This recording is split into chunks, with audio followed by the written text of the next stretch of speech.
Hi everyone, thanks so much for joining us today. As Liv mentioned, we're going to move on to the partner panel now, where we're going to be talking about sort of how law firms operate as businesses and also some current issues and trends that are affecting firms. Um, just to start off with, thank you so much, Alex, for that wonderful keynote and for sort of introducing yourself and your route into law. Can I ask the other two panelists to just give a brief intro of their name, firm, and area, starting with you, Nicholas? Thanks, Eddie. Yes, hello, afternoon, everyone. I'm Nick Riche. I'm a partner in the employment team at Broadfield. I'm also the firm's training partner, and I've been with the firm for about 20 years. Great, and Michael? And good afternoon from me as well. Hopefully my tech is now working. So my name's Michael O'Brien. I'm a partner at Beale Co. I'm sort of heavily involved in our trainee recruitment, and my focus is contentious construction and insurance disputes. Amazing, thank you both. So just to start off the panel, which is aptly named law firm as a business. My first question is centered around that. I'm going to start with you, Michael. If there's one thing that students should understand about how law firms operate as businesses, what would that be? I think that from the outside looking in, they look relatively simple. And if we've all watched TV, you'd think that you could just put a whole bunch of talented and smart people in a room and they'll make a successful business. The point is that they're very complex organizations and there's a lot going on behind the scenes.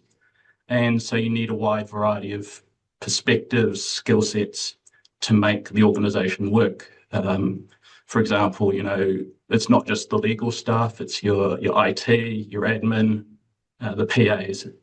It's about getting everything together to be successful. Great, thank you.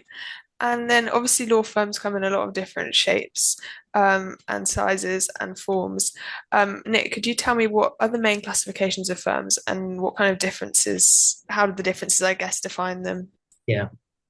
Well, I think there are a wide range of firms in the UK, from massive, multinational firms to kind of sole partner firms with a lot of variety in between, really. There'll be regional firms with a lot of kind of different offices in the UK, large sole site firms, as well as boutique firms who are only kind of specialize in maybe one or two areas of law. And yeah, touching on kind of what Alex said just a bit earlier, I think when you're looking at the type of firm that you might want to train with, think about the areas of law that you're interested in, the type of career opportunities that you'd like at a particular firm, and also the type of workplace you think you'd enjoy working in. Would you like kind of working in a kind of huge kind of firm, or would you kind of maybe develop better at a smaller niche firm? Kind of think about kind of what kind of fits better for you. But you've got that choice, I think, in the UK, and so you can kind of tailor your kind of application process to what you think might be best for you. Great, thank you. And now I'm going to move on to look a bit about law firm economics, I guess, in simple terms, how firms make money. Alex, starting with you, could you give a sense of, I guess, how law firms approach making money and what their biggest costs tend to be? Yeah, for sure. Like all businesses, law firms make money effectively by having an income which is greater than their costs. So income is mostly generated from the fees that we charge our clients. And importantly, it's not just what we sort of generate, our WIP, work in progress. It's the amount that we can then recover, we can convert into bills, and then that then gets paid to us in cash. Our costs are mainly our people costs because we are a people business. And they tend to be in most firms the highest overhead. Other fixed costs such as premises and as Michael said, IT and other costs which all have to sort of be factored in as well. There tends to be a lot of focus on turnover. which is that kind of headline figure of the amount that you have sort of billed and then being paid by your clients. But actually, it just increasing turnover doesn't always mean increasing profit. So ultimately, you'll find that law firms are very focused on profit as well as turnover, but looking to see how they can improve their profitability and improve the amount of work that they bring in, which is profitable. And ultimately, as everyone will be aware, it's cash that pays the bills, and that cash that goes towards salaries and pays for investments to improve, the sort of IT systems and give people sort of salary increases and, knowledge sharing sort of and business development activities. So, there are lots of different things that happen, but they're, much like other businesses, it's about making sure your income is more than your costs. Fantastic, thank you. And I'm kind of interested in what you said, I guess, about one of the biggest costs being people costs. Michael, I guess on this note, how do firms work to retain talent, particularly as people focus on, the importance of work-life balance, which I think has definitely been a key topic of conversation recently? Yeah, no, I'm sure Alex and Nick would sort of be having similar discussions in their firms because it's the kind of thing that we grapple with constantly. We have to recognize as firms what I'm sure that we all came up with in terms of work-life balance and the expectation to be in all the time, working long hours. So there's no flexibility. It doesn't work anymore. And you're not going to keep or attract or keep the best people if you are completely rigid in your approach. And it's more than that. It's about taking on board, obviously, changing social values. And you see that reflected in things like the increased push for EDI, ESG. So really to keep talent, it's about creating a culture where people, and to go back to what I said, regardless of what role they fulfill, they feel recognized, valued, and heard, and they want to buy into that. Really, if you treat people as adults and recognize that there is no one size fits all approach, then you put yourself, I think this would be true for all of us, in the best position rather, to keep the people who you need and want. Great, thank you. I'm also keen, I guess, to look at winning work, which is obviously a big part of the role of a partner. Starting with you, Alex, when you're pitching for high value corporate work, how do you make your firms stand out? I'm sure that others on the panel will have a similar experience because I suspect that what I do in the corporate side is very similar to what you do in other parts, sort of practice areas. But I think the key, and things have changed over time, but the key from my perspective, because the ability to do the job is sort of a given. That you can be a corporate lawyer and you can buy and sell something, reasonably competently. I think clients sort of expect that. So it's much more about what value you can add to the client. What do you bring to the party that someone else doesn't? Client service, sector knowledge, having clients who have done something similar, and therefore you can bring sort of real life experience from doing something with another client. Being able to, so I'm a transactional lawyer, so but for the litigators amongst us, really kind of key strategic insight.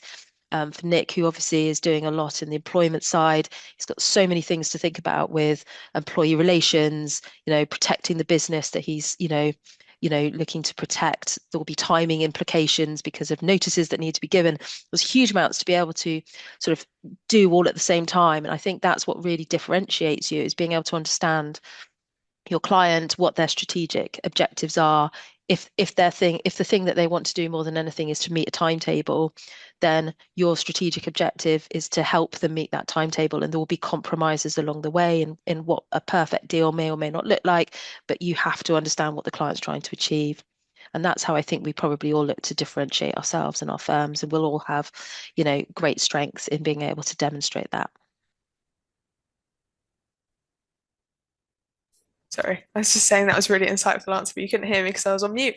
Yeah, I just was also taking a quick look at the questions that have come through from the delegates, and there's one that I quite like that speaks to what you were speaking about, Alex, which is how have clients' expectations, I guess, changed in recent years, and how are firms adapting to meet these expectations? Does anyone have any thoughts on that?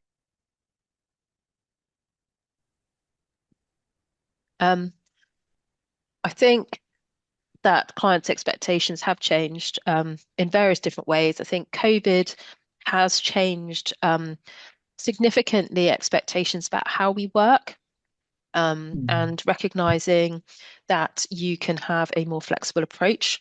I can assure you, earlier on in my career, the concepts of working from home, or if you had to finish a transaction late into the night, that would be done in the office. You certainly wouldn't have gone home to do it. That wasn't a thing. Things have moved on, which is great from my perspective. Some people adapt really well to it, some people don't. So I think client expectations on things like that have changed in a really positive way. I think there's much more focus about what value you bring to the party now. I think that seems to be, for me at least, not just what you bring to your transaction, but the added value you bring to your client. And I think that for me is what I've noticed most. But I appreciate that might not necessarily be the same experience of others in different practice areas, because no two clients are the same, and no two pieces of work are the same. Yeah, I'd say, sorry, go ahead. yeah, I completely agree with that. And I think being able to demonstrate that you do know your client is so important. Again, as Alex has kind of touched on, there is a real expectation that you will be able to kind of get underneath the skin of your client's business, understand what their aims are, what their objectives are, and be able to tailor your advice, in light of that. And yeah, absolutely, I agree completely with Alex. No two clients are the same, so you do need to understand who you're giving your advice to, and you may need to kind of adapt kind of accordingly. And I think we'd probably see it kind of throughout the different kind of clients that we have. There are just greater general expectations about what clients expect from the law firms that they're instructing. They will want us generally to do more, probably for less, in terms of fees. But then that's, as consumers generally, that's probably what kind of we all expect. We want value for money, and value kind of takes on kind of different forms depending on the type of kind of work or area of law that you're in. Do you have anything to add there, Michael, as well?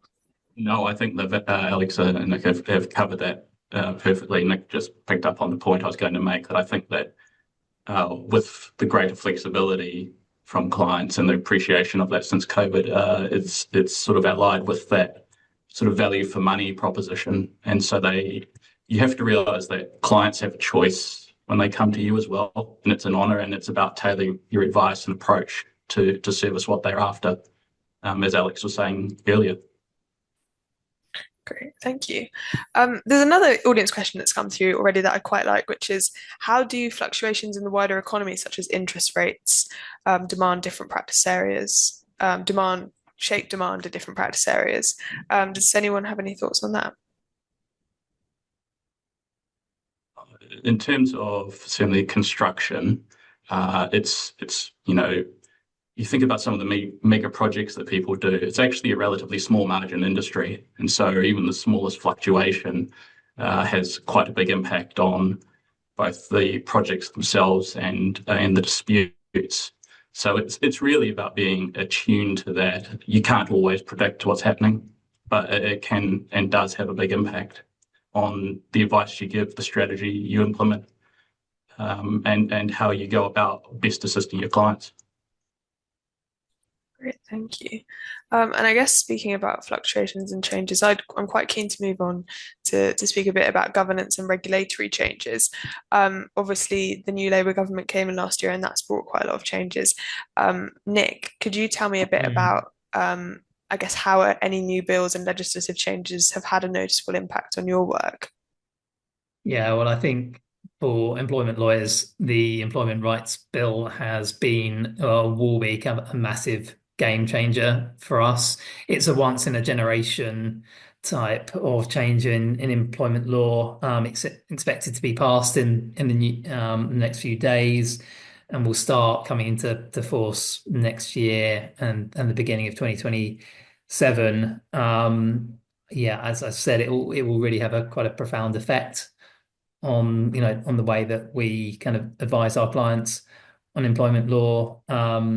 It really feels like when the bill comes into force, it will kind of double the amount of employment law we need to know about. I generally like to think that I have a pretty good idea about what employment law is right now. I'm not sure that I will do from the beginning of next year onwards. The changes to unfair dismissal protection is probably one of the big changes that's made all the headlines, but there are a lot of other areas that we'll see as well. So yeah, it's going to make a really kind of big impact on what we do.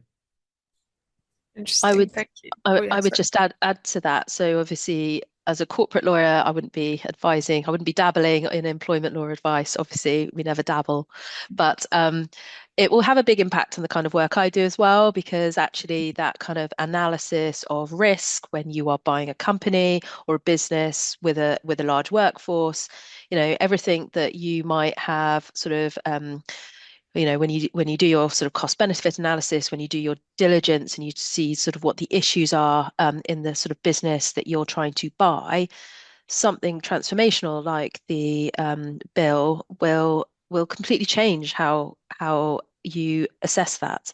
So it will have an indirect effect on lots of other areas as well. So it's important for all lawyers to be aware of these things. Obviously, we're not going to be doing that as kind of specialist advice, but understanding that our clients are going to be looking at things in a different way is really important. And as Mike said, with things like interest rates, understanding your client's pressures and how that impacts on their decision is a really key thing. And that's all part of what we'll all be talking about, which is knowing your client and understanding what they want and how they think and what's important to them.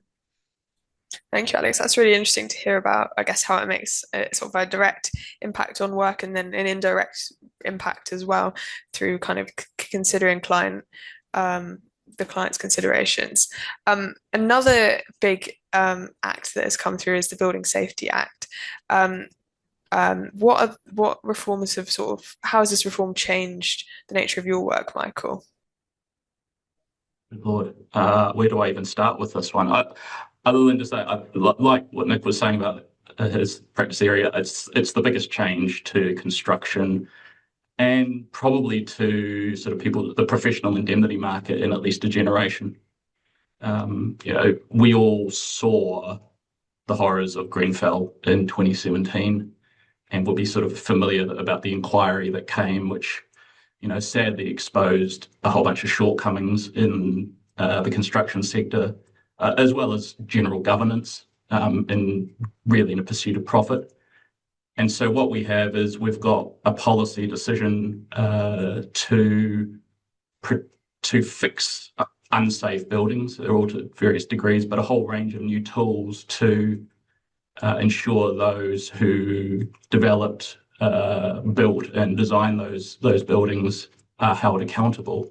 So you see a sort of plethora of new orders. They sort of sound a little like alphabet soup, but the real thing is that it's to get at the money. And that's had a huge impact because you could have been well removed from a project and suddenly you're right in the firing gun. And the reason for that is not only because of the orders, but because limitation periods have changed. So you can go back 30 years for a claim. It's slightly scary. I was looking before in terms of delegates and how many of them will not have even been born in 1995. And that's how far you can go.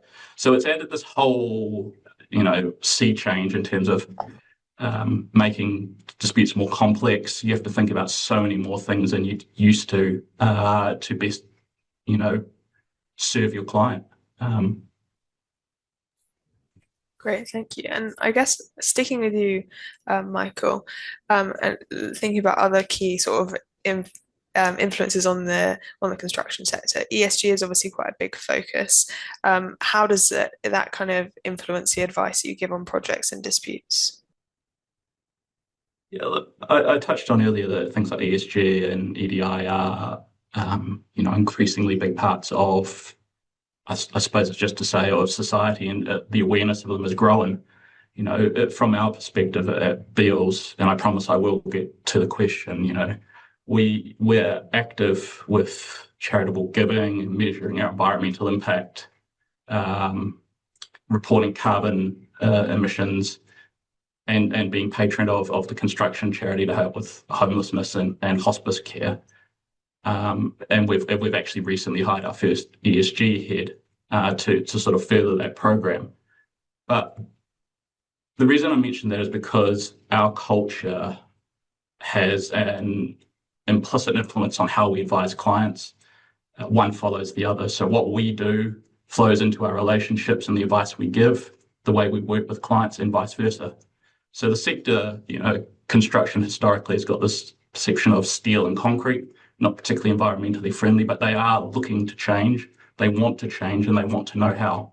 So they want to work with people who do more than just say one thing and do another. And so if you practice what you preach, that flows through. Great, thank you. And Alex, would you be able to tell me a bit more about ESG? Do you think it's becoming a competitive factor for law firms? And if so, how? And I guess also, how do trainees or aspiring trainees need to think about that in their interviews? What I would say is I think it is a competitive factor. I think that it probably won't be forever, because with most things, there's a period of transition where it's probably not on the radar to where everyone will be, at a sort of baseline. So you will become a differentiator if you do exceptionally well at it, or alternatively you are terrible at it. But there will be a period of time in the future where it is going to be sort of a given. At the moment, I think you can, your competitive advantage is probably, as Mike has sort of already alluded to, with talent acquisition and retention. What do people want from their firm, the culture, and how you behave as an organization. And he's sort of spoken, I can't add anything to what he said about that. But also what clients expect from you, because some clients will have really detailed, supply requirements for, organizations that meet certain minimum criteria, others won't. I do a lot of work with sustainable infrastructure, and I happen to work with lots of sort of funds who are very much focused on ESG criteria, but others, aren't so much. So I think we're in that transition period, and you can differentiate yourselves just by and be competitive by actually thinking, what does good look like? What can we do to enhance our position and ourselves, and not think too much about. I mean, obviously, it's important to think about what clients want, but actually, as an organization, as your own culture, as a group of partners, how do we want our business to be and our culture to be? And I think that's what I suspect we've all done. And as I say, in the future, I suspect that differentiator will be a bit less because of that kind of expectation that everyone will have met a particular standard. I don't know when that time might be though, because but people are sort of accelerating towards that increasingly at the moment. Thanks so much, Alex. And another key thing I'm keen to focus on is diversity and inclusion, which we've touched on very briefly. But obviously, this is a very key part of, core part of, and increasingly important for businesses. Nicholas, what key practical steps are organisations taking to promote diversity and inclusion? And I guess how does that form part of the role of an employment lawyer? I think as an employment team, we're kind of kind of regularly before clients, kind of training them on what their kind of DE&I kind of obligations are. I recently kind of presented to one of my clients' kind of executive teams on the new duty to prevent sexual harassment. So, we have a key part to play in kind of taking our clients, through kind of new developments, new legislative changes, new expectations, kind of new case law that's come out that's kind of defining kind of different DE&I obligations. And, much in the same way as Mike and Alex have talked about ESG, we're kind of taking our kind of clients through that kind of journey as well, and reflecting back our kind of own values and what we think is important, and what we want from clients as well, in the same way as they would also expect their values to be reflected in our values too. So it's a kind of a mutual kind of process that we can go through with clients about DE&I, and I think it's a really kind of interesting process that we go through here. Great, thank you. And I guess thinking a bit deeper about diversity and inclusion within the firm, Michael, could you tell me a bit about the initiatives that your firm has implemented, and I guess how you measure the success of these? Yeah, so I touched on a couple of them when I was talking about ESG, but law, I think it's fair to say, historically has not been the most diverse sector. We all like to think times are changing, and as Alex was saying, there will come a point where we get to that point, or certainly we are further along than where we are now. As a firm, we regularly host events to celebrate marked moments. So recently we've had Pride, Black History Month, International Women's Day, those sorts of things. And our Bristol office is now partnering with an organisation to offer work experience placements to young people who are the most at risk of being left behind. And the intention is to expand that across other offices. We are proud of our efforts to date, and I'm sure Alex and Nick are as well. But we all can and must do more, because realistically, I can reel off events and milestones, but it's about so much more than that. Alex touched upon how COVID changed everything, and we see that a real cultural shift.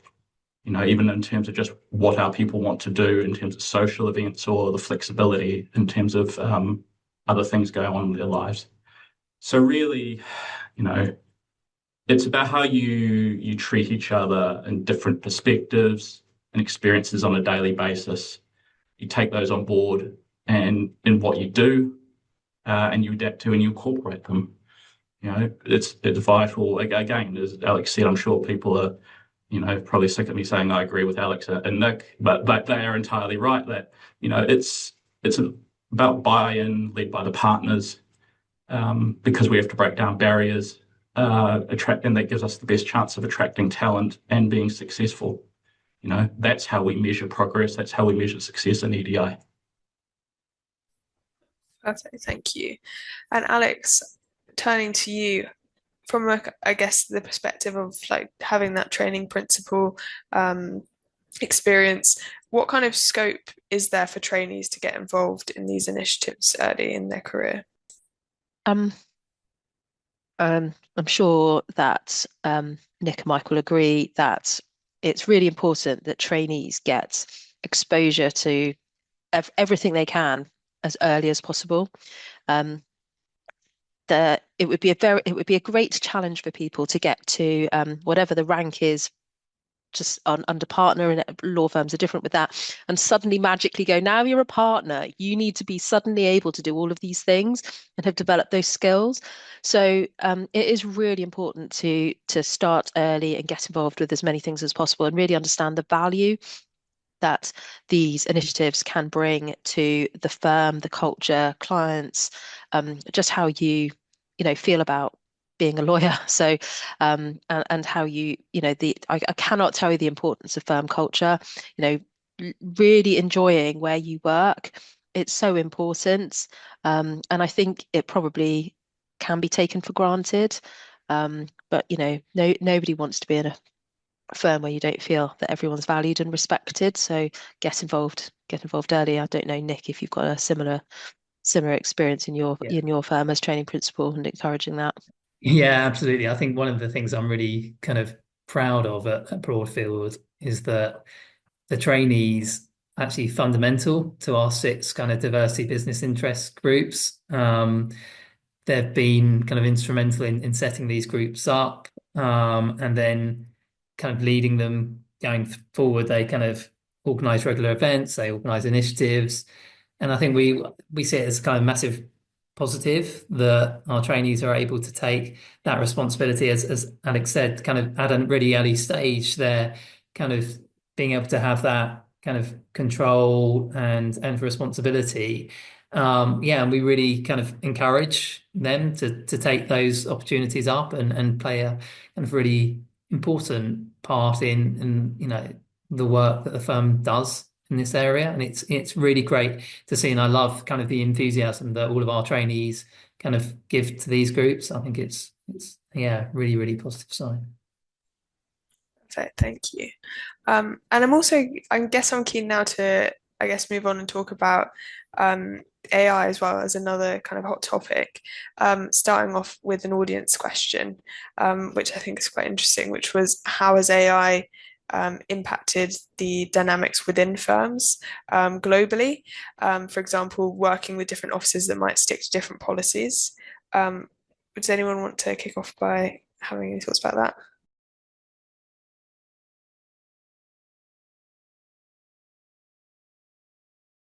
You've stunned us. It's not often you get lawyers this quiet this long. I mean, I'll give it a go. I think firms with kind of international offices will try to have some common approach to the use of AI because, again, wherever you are, you want a fairly consistent way that you're kind of using different AI programs, and there will probably be one kind of main one that a firm will use. But at the same time, there will be particular, legislative arrangements in countries that may mean that you have to kind of shape your use of AI in a particular way. But I think for most firms, they would, in the same way as they want to be able to advise their clients in a consistent and similar way, they want to kind of use technology and AI in a similar way too, so that you can, if you are working in different offices, you can feel familiar and use a kind of a common approach, I think. Thank you. That's an interesting answer, and I think it's a good question. I guess like thinking about, your colleagues might be taking different approaches, and there's lots of challenges. I guess that's one of the challenges that comes with embedding any new process into day-to-day work. I guess sticking on the topic of challenges and opportunities that AI brings, Alex, do you have any thoughts on what the perhaps benefits and risks of AI is? Someone in the Q&A has put a comment in about, how's it going to affect jobs in the trainee process, but I guess also how is it affecting day-to-day work and processes? Well, I would just add, technology is not my strong point. But from what I do know, AI brings great opportunities, and I think definitely the opportunities outweigh the risks from what I can gather. But actually, as with anything, and in the grand scheme of life, AI is really new. It is something that we need to think about how you integrate it into your firm processes, what you can use it for, and how you would change your processes in order to make sure that you're still giving the best quality advice to your clients, but using the efficiencies that AI can bring to you. What the firms will look like in the future, I don't know exactly, but I do think there are lots of opportunities to use AI to improve efficiencies with both kind of legal and non-legal aspects of law firms. I know that a lot of clients that we work with are using AI products. They use it for a lot of analysis. They use it for a lot of sort of repeats document production where you've got little variation. Um, what I cannot see AI being able to do, at least at the moment, is really replacing that client interaction, really understanding what's going on. And so I think in the short term, AI will definitely play a role in most law firms, and it will have a role, specific to what that law firm does and the focus areas they do. Lots of firms have different approaches and have different sort of spans of practice areas. We don't have, for example, big volume businesses. We do have areas that maybe are higher volume than others, but for us, we're not going to magically benefit from something that can streamline and remove a bank of paralegals sat somewhere doing, lots of repetitive work, which is exactly the same. So we'd be looking at it from a slightly different perspective and how we would be introducing it. So each firm is going to have a different strategy. Every firm needs to embrace it because it's not going anywhere. It's definitely going to be part of the future. Um, and at least for us, we're looking at how we can use it to the best ability to make what we do for our clients more efficient. I don't think it's going to take away the need for trainees. What I do think is it's really important for trainees to understand that even if you can use an IT product or an AI product to answer a question and to do something quickly, you need to understand why it is needed and what the benefit of it is, because otherwise you can't advise your client. So it is really important to not just understand how the software works and be able to plug in the information and get an answer. You need to be able to do it yourself as well. And I think that's what we really need to have as a big risk warning, is making sure you're still training people, not just how to use AI, but why, what the question was, how you would get the answer, and actually just use AI to make it more efficient, not to replace learning. Because I think that's where for me at least, I would be most nervous at the moment. Amazing, thank you. I think that's really interesting insight, and I'm eager to turn to you, Michael, too. Just how has I guess, increased efficiency in your day-to-day work, and what sort of tasks would you say is good for? Yes, so certainly from construction and the dispute side, AI is actually really good at sort of doing a deep dive into things, into finding points that you may not have otherwise uncovered. I say that subject to the caveat that Alex just outlined, that about sort of knowing you have to almost know how to do it manually, independent of AI, so that you know if it's giving you a wrong answer. We've probably all seen in the last sort of 12, 24 months all these cases about AI hallucinations of authorities, and if you don't know what the sort of the manual aspect of it, you chances of getting caught out by that are that much higher. But the other thing that really helps us with AI, in terms of AI, is disclosure. Every trainee, every newly qualified solicitor's favourite task.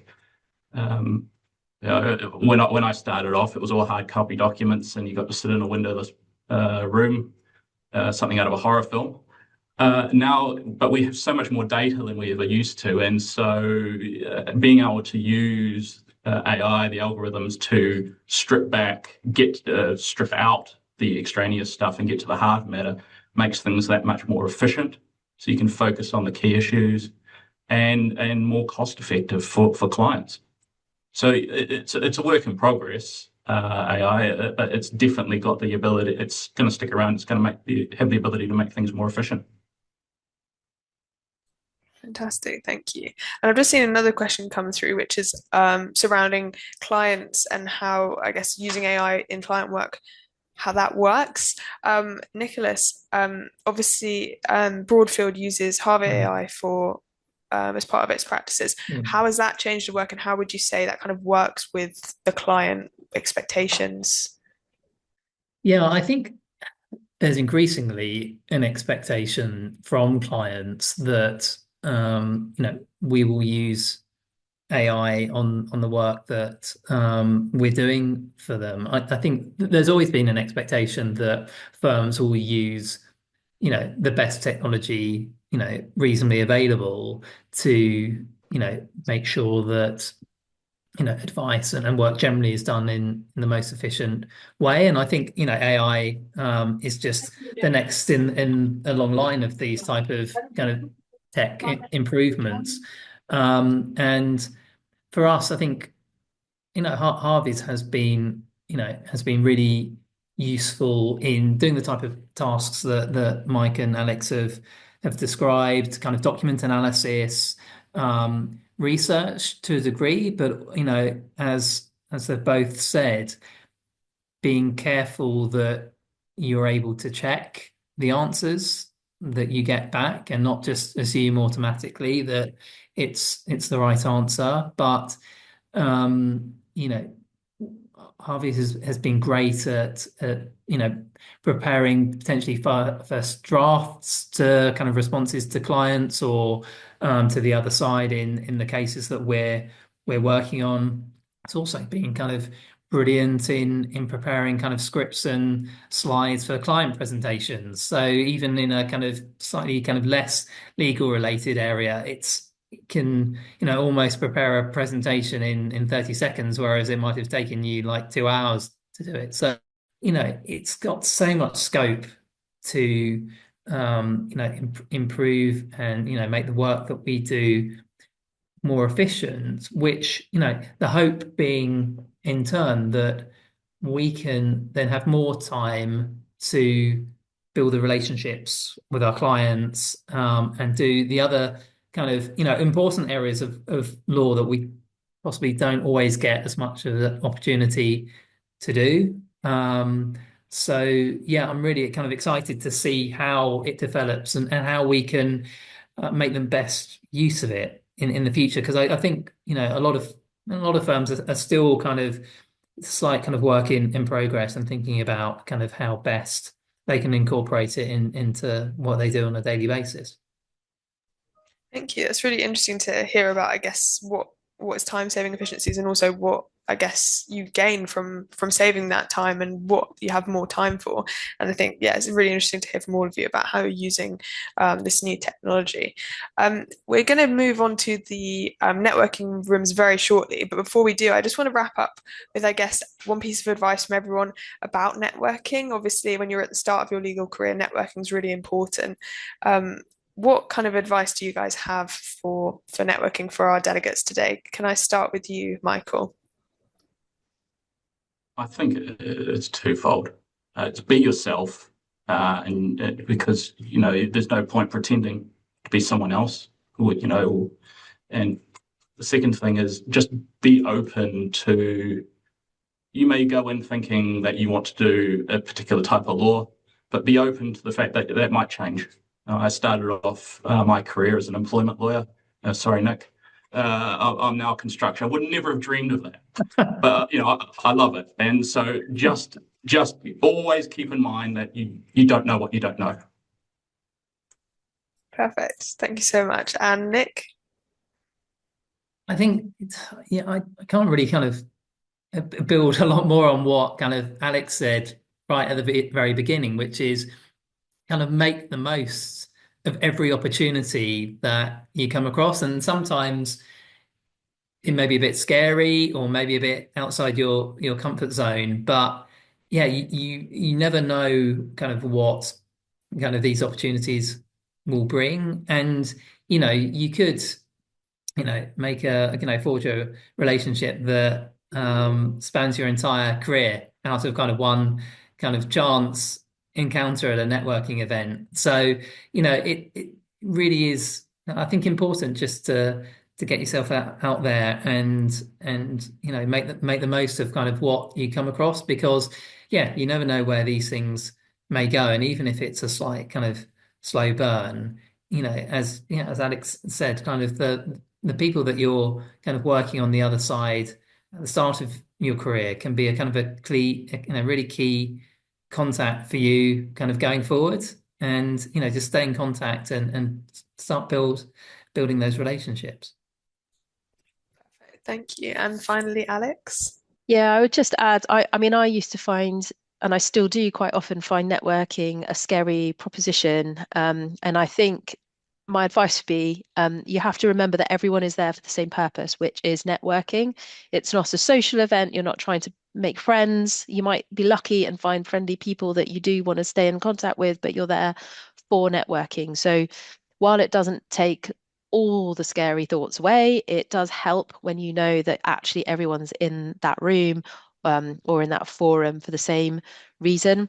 So you can just remember that because it does. I mean, for me, it does definitely help to have the kind of I'm on a networking event. This is a networking event. We are here to network. Is a much easier proposition to see it in that sense than sort of walking in and thinking, oh, there's all these people. How am I going to deal with that? So, and I was lucky earlier on in my career to have some training that I took the opportunity to go to, which really helped me with that kind of mindset. So, yeah, just remember you're all there for the same reason. So hopefully it's a little bit less scary. Thank you so much. Thanks to all of our panelists for all of that great advice and generally across the whole panel for all of your insights. It's been really interesting.